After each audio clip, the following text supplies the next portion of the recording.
will continue to pay tribute to some of the thriving African American cities and towns that were deliberately destroyed in the US. During the Red Summer of 1919, racial tensions came to a boiling point when a young black boy drifted into a white-only area of Lake Michigan. How did such an innocent act lead to days of bloodshed and eventually to more formal separation between blacks and whites? Welcome to the Sankofa Pan-African series.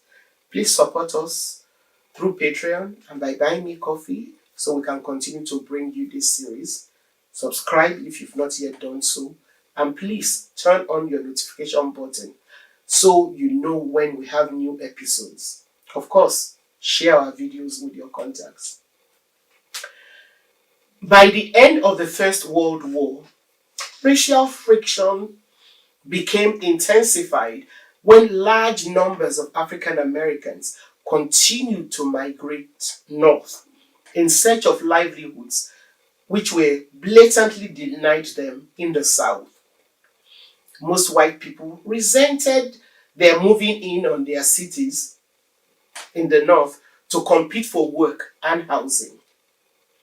Between 1910 and 1920, the black population of the city of Chicago, for instance, increased from 44,000 to more than 100,000.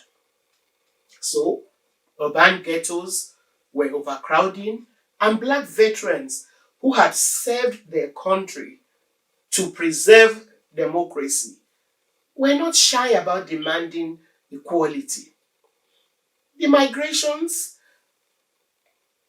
did not reduce violence unleashed on them in the South, as the Ku Klux Klan continued to rampage there, which it resulted in 64 lynchings in 1918 and 83 in 1919, and race riots broke out in Washington, D.C., Knoxville, Tennessee, Longview, Texas, and Phillips County, Arkansas.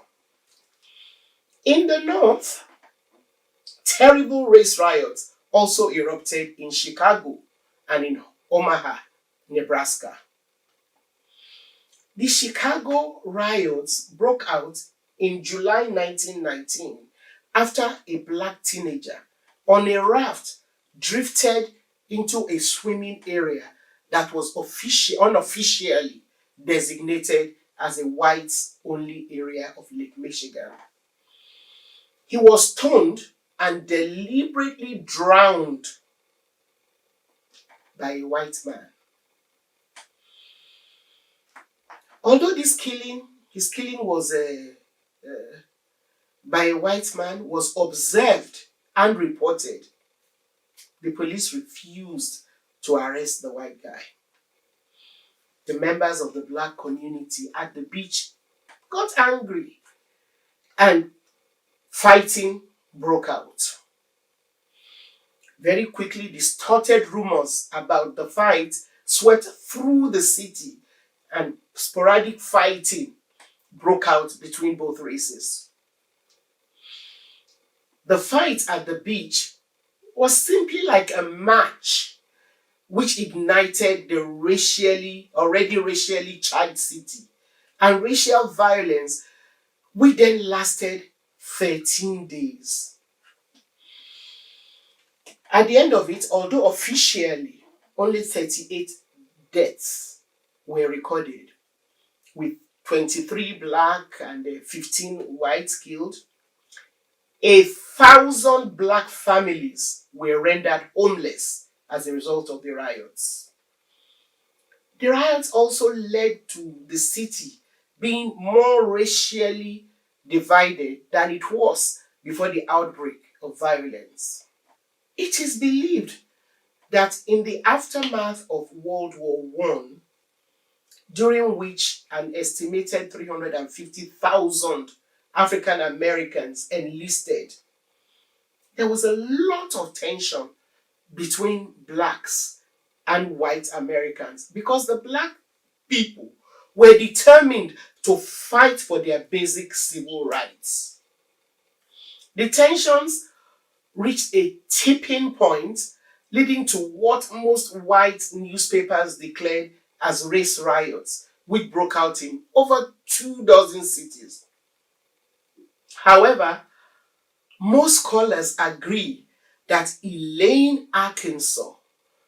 the carnage in Elaine, Arkansas, was one of the worst examples of the length to which white supremacists would go to ensure that black people remained subjugated.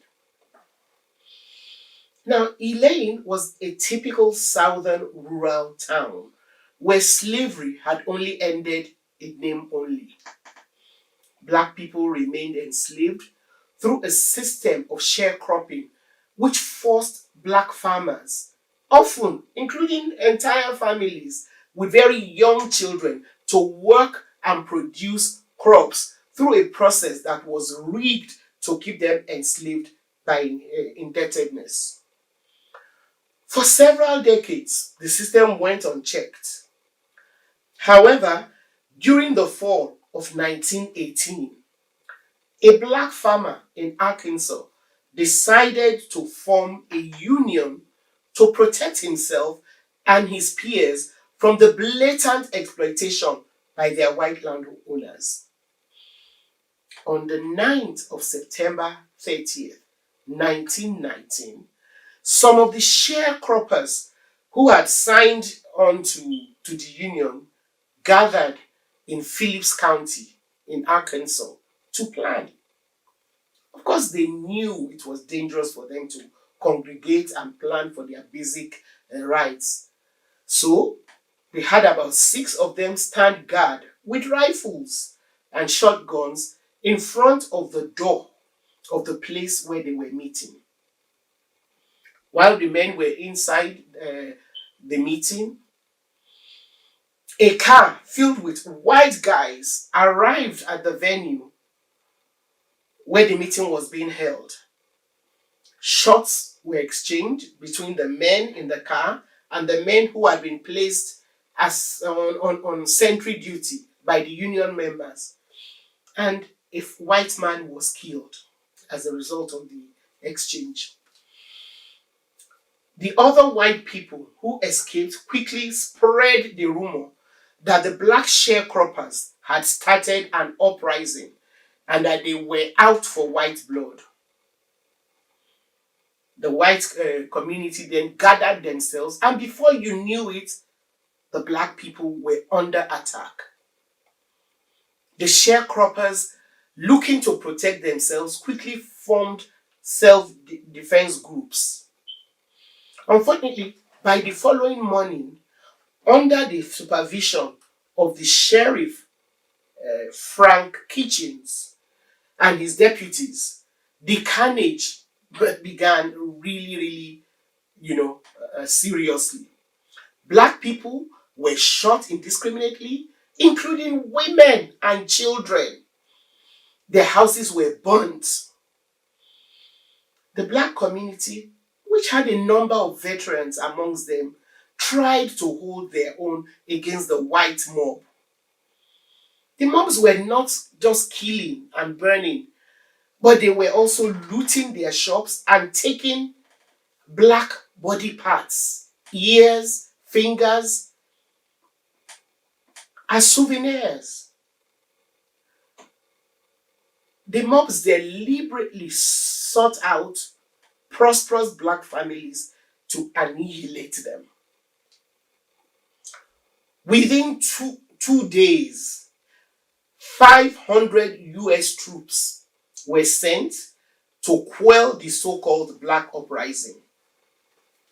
When they got there was no shooting going on because the black people had been driven into hiding while hundreds of white men with guns were rampaging around the streets.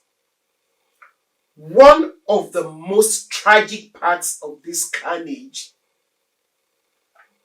was that many of the black men who were former soldiers had hidden in bushes for safety. But on sighting the federal troops, they believed that they were there to stop the violence. So they came out. But they were met by a barrage of shots from the machine guns of the federal troops.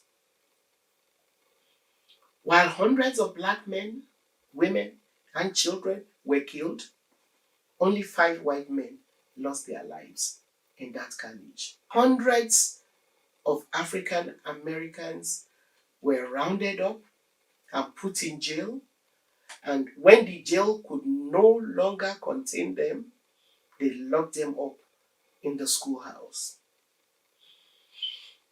Those who were arrested were tortured by being whipped, shocked with electric charges, made to inhale formaldehyde in order to force them to confess that they had been part of a black uprising. When they were finally taken to court, they were not allowed to consult with any attorneys.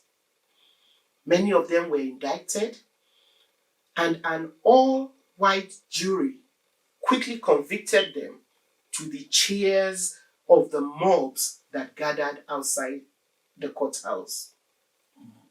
12 of them were sentenced to die, but fortunately, the NAACP was able to step in, and the case went to the Supreme Court, which exonerated them, and they were released in 1925. Now, although some survived this bloodshed, this was another black community that was devastated, thoroughly devastated. Thanks for watching. Please support us through Patreon and by buying me coffee so we can continue to bring you this series. Subscribe if you've not, and turn on your notification buttons. Please don't forget to share our videos with all your contacts and keep those comments coming.